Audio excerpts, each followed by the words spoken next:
Good Monday morning, Chiefs Kingdom. This is all chiefed up. We have some OTA news. The Chiefs have been there for about the past week, but we got one guy that's not there. We're going to talk about it. You're listening to All Chiefed Up. Orlando Brown Jr. has decided to not show up to OTAs. He still has not hired an agent, and there are still no talks in a long-term contract with him. Of course, the big news is now that he has put out there that he wants to be the top paid left tackle in football, and everyone's acting like this is big news, Mike, but he said this a long time ago, and I don't know why it's a big thing now, but what do you think about the whole shabacle? Yeah, so as you said, Orlando Brown's been saying that he wanted, this is why the Ravens, I think, got rid of him, essentially. Like, they didn't know if they could pay him left tackle money. He was playing right tackle there, I believe. So, Veach knew this coming in. This was no secret.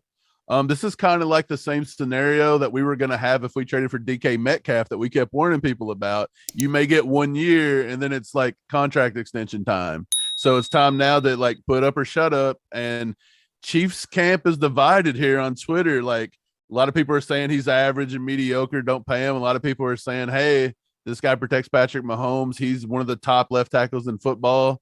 Let's pay him. And so where do you sit on that one, Steve?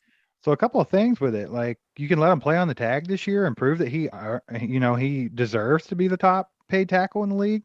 I mean, he did outperform Trent Williams last year, who everybody was ecstatic over getting to Kansas City and wanted to pay him big money. So, I mean, why are the people that wanted to pay him big money not wanting to pay Orlando Brown big money when he outperformed them last season? At the same time, it's like, we can let him play on the tag for 1 year and just see how it goes. Like, prove that you deserve that money, we'll pay you. If not, I mean, it's kind of up to him. The ball's in his court. He still hasn't got an agent yet, which I don't like. I don't like the fact that he would want to negotiate himself for a couple different reasons. But yeah, is he trying to pull the Lamar Jackson and do that, or is he just being really like lackadaisical with getting the priorities of hiring an agent done? I'm not for sure, but I'd prefer he get an agent, because an agent kind of plays that middleman in all those negotiations. That way there's no hard feelings towards Kansas City to Orlando Brown or Orlando Brown to Kansas City because of negotiations. That agent plays that middleman and keeps things smooth. So I kind of like the idea of him going ahead and getting an agent. He was supposed to hire an agent back in April, actually, and he's not done it. We're 6 weeks away. That's about how much time they got left to get this contract done. About Right. 6 weeks, mid-July. So. And as far as paying him as much money as he wants, I mean, he's kind of got the upper hand on Kansas City right now, because we do need that solid left tackle. I mean, it would be a big loss if we don't have him after this coming season. Who else do you pay? Who do you get in his place? What do you do there? Well, we don't have nobody. And to be honest, you don't give up the draft capital we did for 1 year. Like, That's insane. You can't give up a 29 or 30th pick for one guy for 1 year. Like I said, he has until probably mid-July, somewhere around that. He's technically not signed his free agent tag yet. So he don't have to sign the free agent tag. Let's be honest, he don't. I think it's in Kansas City's best interest to pay him now. I think it's in Brett Veach's best interest to get something worked out. As you alluded to, this was his first year here. Yeah, he didn't perform as well as we thought, but this is his first year as a full left tackle. He's learning a new system. He's got new everything. I think it's better you get it taken care of this year.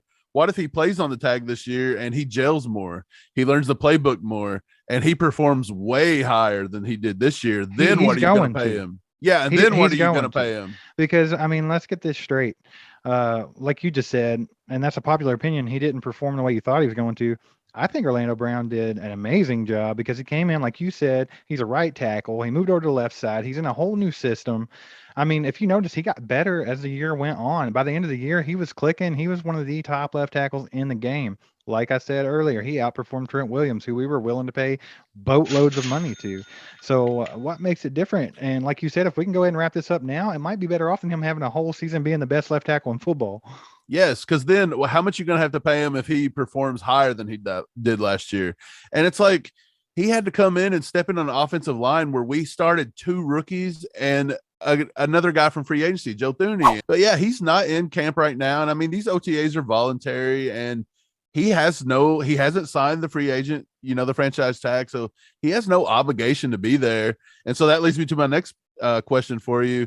Do you think it's good that he's missing OTAs? And by that, is it get more reps for the young guys? More yet reps for the young guys? Yeah. And what is he really going to learn? He's a veteran at this point. I mean, you know what I'm saying? So no doubt there is value to Orlando Brown being at OTAs and getting those reps. But like you were saying, it could be a good thing. We got some young guys on the team that need to be getting some reps, and it could actually be an advantage for Kansas City for him not to be there. So, I mean, I'm not too worried about this at all. It's pretty common for veterans to miss OTAs and things like that. It's not a huge deal. And I have all the confidence in the world in Orlando Brown being a solid, one of the best tackles there is. So I'm with you. I think the sooner we can get this thing wrapped up, get him signed long-term is the better. So you guys that don't agree with that, you guys that say don't pay him the money and do this and that, what do you suggest? Like, we want to know, put it down in the comments. Let us know what you think we should do about it. Because if you don't sign him, you're going to end up paying somebody else. Who's that going to be? Also, like Mike mentioned, we used a lot of draft capital on him to only have him for 1 year. So let's see what you guys have to say about it down low. Yeah, and I'm kind of excited to see who plays that left tackle position with him out. I think we think Kennard is probably, the right tackle. Yep. So is it going to be Garen Christian?